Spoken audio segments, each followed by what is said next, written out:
কে আপনি? আমি আবুল, আপনি কেন? আমি জিতছে। তোমার এক্স ভালো আছে তোমার ছোট ভাইয়ের সাথে? এখন চলো আমরা যাবো। তোর চিন্তা ঝামেলা আছে কিন্তু তুই তো হতাশ করলি পুরা। হ্যাঁ দেখে আমার তো ধরা পড়লো কিন্তু বিপদ আছে। নাটক কম করো প্রিয়। তুমি জানো আমার চোখটা? আমার গয়না কই? আমার গয়নাটা নাই এখানে। বাড়ির বউ ওই বাইরে 5,000 টাকার জন্য ফকিন্দিগিরি করতে যাবে না। তোমার আম্মা যেদিন আমাকে অনুমতি দিবে আমি ঠিক সেদিন চাকরি করবো। হ্যাঁ আপনি বলছেন আপনার বাবা নাই, এখন আপনার বাবা আসলো কোত্থেকে? আমাকে সত্যি রাজধানীর মতোই রাখে, নিজের চোখে তো দেখলাম। ওরে বাবা রে, অধিকার ফলে দিয়ে আসছো। একটু বুকে আসবি, জড়াই ধরি তোকে। একলা জীবন না খুব কষ্টের। দুইটা মানুষ দুই প্রান্তে একলা একলা কান্দে। ওদের যদি মিলমিশ করাই দিতেন। মেয়ের বাড়িতে ভালো নেই, আমার উপর রাগ করার অধিকার তোমার আছে।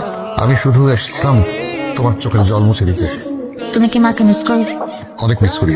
একটা মা তখন সবচেয়ে বেশি খুশি হয় যখন দেখে ওই ভাইদের মধ্যে রক্তের বন্ধনটা আছে। না আমাকে না কেউ কখনো গিফট দেয়নি। আমার সব পরিশ্রম যার জন্য, তার জন্য একটা সামান্য উপহার।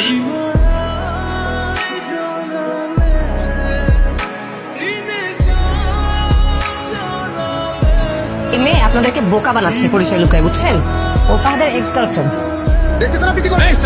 আপনার বড় ছেলে টাকার লোভে ওর সাথে জমে না। বেরো এখান থেকে।